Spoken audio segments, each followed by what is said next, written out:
The moment Penelope Whitmore laughed at him, Marcus Devon, Duke of Westmere, knew he was in trouble, though he could not yet name why. It was not the sound of her laughter that unsettled him. It was the way it lingered in the quiet library, warm and careless, as if the rules that governed his life did not exist in that room. The library at Hartwell House had always belonged to the three of them. Tall shelves lined with leather-bound books reached toward the ceiling. Sunlight spilled through high windows, dust dancing in the air. It was the one place where Marcus could forget he was a duke, where Benjamin Whitmore could forget he was an heir, and where Penelope could forget she was expected to be gentle, agreeable, and silent. "Absolutely not," Penelope said, her eyes never lifting from the book resting on her lap.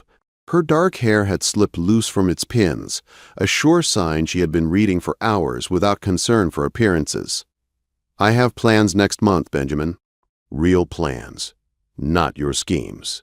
Benjamin leaned forward, elbows on his knees, his grin wide and unapologetic. "We lost last year. Lost to those smug Bavarians who would not stop boasting. I need revenge, and I need you." Marcus watched them from his chair, his posture relaxed by habit, though tension had coiled in his chest the moment Benjamin mentioned taking Penelope across the channel. For 3 years, their annual trip had been sacred. 3 weeks where he was not the Duke of Westmere. 3 weeks where responsibility loosened its grip.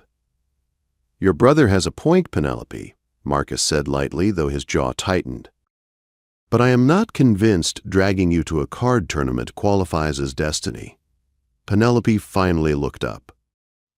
Her green eyes met his, sharp and amused. "I was not aware you wanted me there, Your Grace. If memory serves, you explained only last month that these trips were vital to male friendship and should never be spoiled by female presence."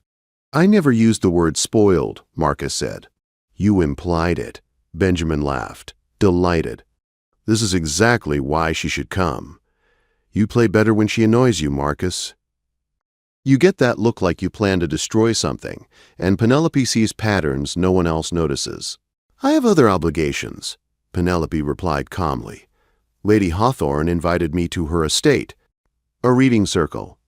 Benjamin groaned. "You can read anywhere. When will you see real life, if not now?" "I am perfectly satisfied with my life." Marcus shifted, discomfort growing sharper. He should have agreed with her refusal. He should have wanted her to stay behind. Instead, the idea of 3 weeks without her voice, her sharp wit, her constant challenge, felt wrong in a way he could not explain. "I am against this plan," Marcus said firmly. "Penelope does not wish to come, and I will not spend my holiday watching over her." Penelope rose slowly, placing her book aside with care. "You believe I am a burden. I believe you are Benjamin's sister, and therefore our responsibility." Her smile was thin and dangerous. "Then I shall certainly stay home." "Good," Marcus said. "Except now I am reconsidering," she added calmly. "I dislike being told what I cannot handle." Benjamin's grin returned at once. Victory was near. "What will it take to convince you?" "The complete architectural history collection from Harper and Sons," Penelope said. Benjamin laughed. "Done." Marcus said nothing. He already knew he had lost. 2 weeks later, the journey began. 4 days of travel carried them farther from New York society and closer to a freedom Marcus had once embraced without thought. Inns grew louder. Rules loosened. By the time they reached the coast and boarded the ship bound for France, even Penelope had softened, her excitement peeking through her careful manners. Marcus kept his distance. He always placed Benjamin between them. He found excuses to inspect luggage, speak with porters, check arrangements. On the ship, there was no escape. "You are being ridiculous," Benjamin said bluntly as they stood on deck, the French coast emerging through morning mist. "Whatever this is, end it. We need her." "I am focused on the tournament," Marcus replied. Benjamin studied him with unsettling clarity. "You have barely spoken to her in 4 days. That is not like you." Marcus said nothing. When Penelope joined them on deck, her face bright with wonder, Marcus felt something crack inside him. "Is it always this beautiful?" she asked. "Wait until the city," Benjamin said. "It is loud and chaotic," Marcus added. "You must stay close." She gave him a look. "I am not a child. And here, I believe you are just Marcus." He turned away too quickly. Marseille overwhelmed Penelope from the moment they arrived. The port buzzed with voices, color, and motion. Spices filled the air. Buildings glowed in warm tones. No one looked twice at her. No one knew her name. Their hotel was modest but elegant. From her window she watched the street below, laughter drifting upward, music echoing between buildings. This was not borrowed freedom. This felt real. That evening, Benjamin led them to a crowded cafe alive with sound. People of every class mixed freely. Wine flowed. Music played. Penelope felt herself loosen, laugh more easily, breathe more deeply. Marcus watched her, his restraint thinning. "You remember when you convinced Benjamin the North Tower was haunted?" he said at last. Penelope laughed. "It worked." "You are merciless," Benjamin said. She sipped her wine, bold now. "You should have paid attention during the house tour." Marcus smiled despite himself. For a moment, the world narrowed to the table between them. Later, they met the tournament host, a sharp-eyed Frenchman who welcomed Marcus and Benjamin with thinly veiled boredom. When his gaze settled on Penelope, it sharpened. "You look like a player," he said. "I only observe," Penelope replied. "Pity," he said. "The tournament begins in 3 days." That night, Marcus stood in the hotel courtyard staring at the fountain when Penelope joined him. "You do not want me here," she said quietly. "No," he admitted. "Why?" "Because things are different." She stepped closer. Different how? He could not answer. He left instead. The following days passed in a blur of observation and strategy. Penelope watched matches, noting patterns, signals, weaknesses. Marcus listened despite himself. Her insight was precise and devastating. "You see things others miss," he told her one night. "You never noticed because no one thought to ask." Her words stayed with him. The night before the semifinals, the city felt charged. Victory felt close. Tension wrapped around Marcus like a noose. At a private celebration, Penelope slipped away from the hotel and followed the sound of music down a narrow street marked by a red lantern. Inside, the air was thick with laughter and closeness. Couples leaned together without shame. Cards and wine and desire mixed freely, and there was Marcus. He stood against the wall, relaxed, smiling at a woman who touched his arm as if it belonged there. Something sharp burned in Penelope's chest. She did not leave. The stranger offered her a drink. She accepted. Then a hand closed around her wrist. Marcus's voice was calm and cold. "She is otherwise engaged." He pulled her into a narrow hall, pressed her against the wall, his hands braced beside her shoulders. "What are you doing here?" he demanded. "Seeing what you escape to every year. This is not a place for you." "Why?"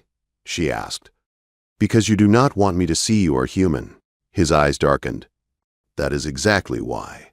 "Then stop protecting me." His voice dropped. "If I stop, I will not be able to stop." Her breath caught. "Who asked you to?" The air between them tightened. "Penelope," he warned. She looked up at him, fearless now. "We are already broken, Marcus." Why pretend otherwise? For a long moment, he did nothing. Then he kissed her. Hard. Desperate, like a rule shattered beyond repair. And in that narrow hallway in a foreign city, everything Marcus had sworn to control slipped through his fingers. He did not pull away. Not yet, Marcus pulled back first, his breathing uneven, his forehead resting against Penelope's. The noise from the room beyond the hallway pressed in on them, laughter and music reminding him sharply where they were and what they had done. "This cannot happen again," he said quietly. Penelope's heart was still racing. Her lips tingled where his had been. "Then why did you kiss me like that?" "Because I am weak," Marcus said, "and because I have wanted to for far longer than I should." She did not smile. She did not tease him. She simply looked at him, open and steady, then stopped pretending this is only my doing. His jaw tightened. "Benjamin would never forgive me." "Benjamin does not own me," she replied, "and neither do the rules you hide behind." For a moment, he looked like a man standing at the edge of a cliff. Then he stepped back, putting distance between them. "You need to go back to the hotel," he said, "before I forget who I am." Penelope hesitated, then nodded. "But this is not finished." "No," Marcus said softly, "it is not." They returned separately. That night, sleep refused them both. The next morning was agony. At breakfast, Marcus barely looked at her. When he did, his gaze dropped too quickly, as if eye contact itself was dangerous. Penelope sat across from him, every movement careful, her mind replaying the kiss again and again. Benjamin noticed nothing. He talked excitedly about the semifinals, about strategy, about the Bavarian couple they would face again. During the match that afternoon, Penelope forced herself to focus. The Bavarians were sharp and disciplined, but she saw the same signals as before. She leaned close to Marcus once, just enough to whisper, 2 taps before a strong hand. "Watch his eyes." He nodded. All concentration. They won by a narrow margin. The crowd applauded. Marcus crossed to her immediately after, his voice low. "You saved us again." "You played it," she said. He held her gaze for a heartbeat too long, then stepped away. That night, Marcus did not go to the celebration. He claimed fatigue. Penelope lay awake, staring at the ceiling, her chest tight with questions she could not ask. The pattern continued. By day, distance. By night, silence heavy with restraint, until Marcus broke. 3 nights later, Penelope stood alone by the courtyard fountain, convinced he would not come. When footsteps sounded behind her, she did not turn. "This is a terrible idea," Marcus said. She faced him. "Then why are you here?" "Because I cannot stay away." He crossed the space between them and kissed her again, slower this time, deeper. Penelope clutched his coat, all composure gone. When he pulled back, his eyes were dark and unguarded. "We must be careful," he said. "If Benjamin finds out now, it will destroy everything." "Then do not let him find out," she said simply. They agreed to secrecy. Public distance. Private truth. For the next days, they lived between worlds. In public rooms, Marcus was polite and distant. In passing hallways, his fingers brushed hers. At night, he met her in shadows, stolen moments that burned brighter for their risk. Penelope had never felt so alive, never felt so seen. The finals arrived sooner than expected. The Spanish brothers were confident, aggressive, dangerous. The room buzzed with anticipation. Penelope watched closely, noting tension between the brothers. She whispered her observations during breaks. Marcus trusted her completely. They won. The final card hit the table and the crowd erupted. Benjamin laughed, shouting, clapping Marcus on the back. Money changed hands. Glasses were raised. Marcus did not look at the crowd. He looked at Penelope. Later that night, in the chaos of celebration, Marcus found her alone on a balcony overlooking the street. "We did it," he said. "We did," she replied. He took her hands. "Penelope, this is no longer just desire." Her breath caught. "I know. I am falling in love with you." The words were quiet but solid, like a vow spoken too soon. She smiled through sudden tears. "I think I already have." They kissed beneath the stars, a promise forming between them without words. But promises are fragile things. 2 days later, Penelope sat at a cafe with a woman she had befriended, laughing over stories. When the conversation turned casual, careless words slipped from her mouth, shaped by fear more than truth. "It is only a holiday romance," she said lightly. "Something fun. Nothing serious." She did not see Marcus standing just inside the doorway. He heard every word. The distance returned instantly, Cold, polite, unreachable. Penelope felt it before she understood it. His eyes no longer sought hers. His voice was formal. That night, he did not come. When she finally cornered him the next morning, desperation edged her voice. "What did I do?" "You were honest," he said flatly. "I was protecting us." "By erasing me," he replied. Pain flickered beneath his control. "I heard you. I know where I stand." "That is not true." "It is exactly true." 2 days later, they returned to America in silence. What they had built in freedom collapsed under misunderstanding, pride, and fear, and neither of them knew yet how deeply the damage would cut. The return to New York felt colder than the crossing over the ocean. The city rose before them, familiar and unforgiving, its streets bound by rules Penelope now felt pressing against her chest with every breath. Marcus did not visit Hartwell House. Days passed, then a week. Benjamin noticed. He complained at first, then grew quiet, watching his sister with narrowed eyes. Penelope moved through the house like a ghost, answering politely, smiling when expected, her nights spent awake with memories she could not escape. She replayed the cafe conversation again and again, each careless word a wound she wished she could pull back into her mouth. She had meant to protect what they had. Instead, she had destroyed it. Marcus buried himself in duty. The Duke of Westmere was visible everywhere again. At council meetings, at dinners, at events where his presence was required and his heart was not. He told himself he had done the sensible thing. Love, built on secrecy and fear, could never survive the world they lived in. Still, he found himself looking for her in every room.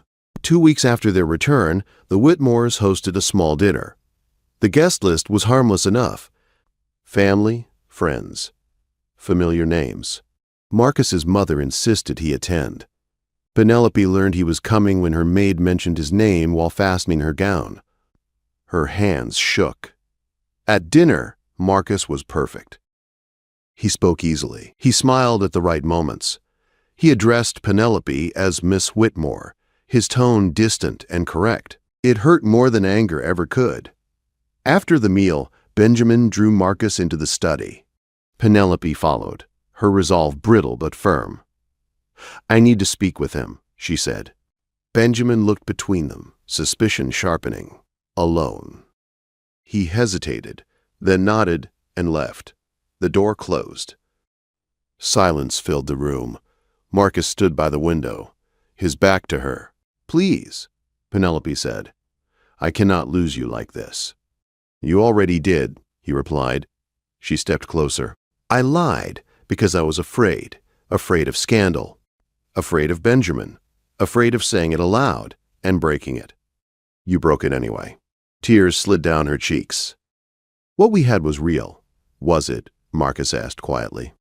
Or was it only real when no one was watching? She reached for him. He did not move. "I heard you say I meant nothing. I did not mean it. How am I supposed to know that now?" Before she could answer, the door opened. Benjamin stood there, his face pale and angry. "How long?" he demanded. The truth settled into the room. Penelope spoke first. "We fell in love." Marcus did not deny it. "I love her." The words shocked them all. Benjamin stared at Marcus, then at his sister. Rage warred with disbelief. "You are my friend, Marcus." "I still am. And I would never touch her without intending to honor her." Silence stretched. Finally, Benjamin spoke. "I need time." Marcus left. Penelope waited. 3 days passed before Benjamin came to her. He looked tired, older. "I do not forgive you yet," he said. "But I know Marcus. If he says he loves you, he means it. And if you love him, then I will not stand in your way." Relief broke through her like light. Marcus returned that evening. They met in the garden, beneath fading autumn leaves. "I was wrong," he said. "I let pride speak louder than love." "I was wrong too," she replied. "I should have been brave." He took her hands. "I cannot promise ease, only truth. That is all I want." When he kissed her this time, it was slow and certain, not stolen, but claimed. Their courtship was proper. Public. Talked about. Society whispered. Marcus did not care. He proposed in the same library where their story had begun. Penelope said yes without hesitation. They married in the spring. Benjamin stood beside Marcus. Their parents smiled through tears. Months later, Marcus surprised Penelope with travel plans. "France again," he said. She laughed. With no secrets this time. No rules, he agreed. Together, and this time, nothing stood between them.